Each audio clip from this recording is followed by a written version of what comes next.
శ్రీ మహావిష్ణువు ధర్మ సంస్థాపన కోసం, రాక్షస సంహారం కోసం దశావతారాలను ధరించిన విషయం మనందరికీ తెలుసు. కానీ పరమశివుడు కూడా కొన్ని సందర్భాలలో వివిధ అవతారాలను స్వీకరించాడు. ఆయన ప్రతి అవతారంలోనూ అమ్మవారు కూడా ఒక్కో పేరుతో అవతరించింది. ఈ విషయం చాలా మందికి తెలియదు. ఈ వీడియో చివరి వరకు వింటే పరమశివుని యొక్క దశావతారాలు ఏమిటి అన్నది పూర్తిగా తెలుస్తుంది. శివ మహాపురాణంలోని 17వ అధ్యాయములో ఈ శివుని దశావతారాల గురించి ప్రస్తావన ఉంది. దశావతారాలలో శివుని మొదటి అవతారం మహాకాలావతారం. ఈ అవతారంలో అమ్మవారు మహాకాళిగా శివుని అర్ధాంగిగా అవతరించి తనను ఆశ్రయించిన భక్తులను అనుగ్రహిస్తుంది. శివుని రెండవ అవతారం తార్. ఈ అవతారంలో శక్తి తార పేరుతో అవతరించి స్వామిని అనుసరిస్తుంది. శివశక్తులు తార్ అవతారంలో తమ భక్తులకు భుక్తి ముక్తి ప్రసాదిస్తారు. పరమశివుని మూడవ అవతారం బాల భువనేశ్వరుడు. ఈ అవతారంలో అమ్మవారు బాల భువనేశ్వరిగా శివుని ఇల్లాలిగా ఆయనను అనుసరించి భక్తులకు సుఖాలను ప్రసాదిస్తుంది. శివుని నాలుగో అవతారం శ్రీ షోడశ శ్రీ విద్యేశుడు. ఈ అవతారంలో అమ్మవారు శ్రీ షోడశ శ్రీ విద్యా దేవిగా పరమశివుని ఇల్లాలిగా ఆయనను అనుసరించి భక్తులకు జ్ఞానము సుఖ సౌఖ్యాలను అనుగ్రహిస్తుంది. ఐదో అవతారము శివుని యొక్క ఐదో అవతారము భైరవుడు.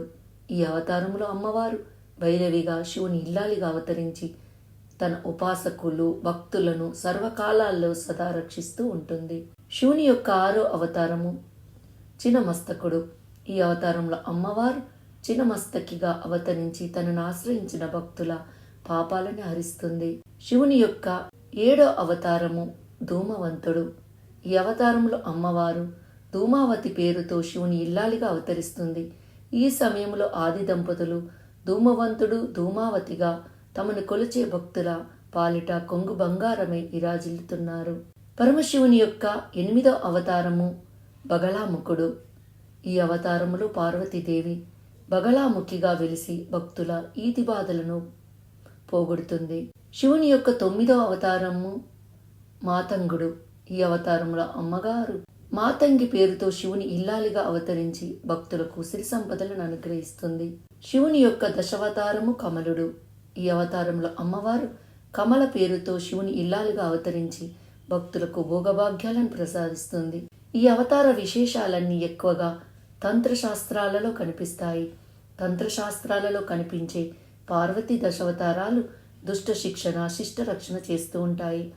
ఈ అవతారాలను కొలవడానికి ప్రత్యేకించి ఉపాసన మార్గాలున్నాయి. అవన్నీ గురుముఖత చేయవలసిన విధి విధానాలు, కష్టతరమైన ఉపాసన మార్గాలు అనుసరించలేకపోయిన ఆది దంపతులు దశావతారాలను ప్రతిరోజు ఉదయం స్మరించుకుంటే శివశక్తుల అనుగ్రహంతో సకల శుభాలు చేకూరుతాయని శివపురాణంలో వివరించారు. అంతేకాదు ఈ అవతార విశేషాలను చదివినా విన్నా విశేష సుఖాలు లభిస్తాయని శాస్త్రవచనం. ఓం నమః శివాయ. శ్రీ మాత్రే నమః.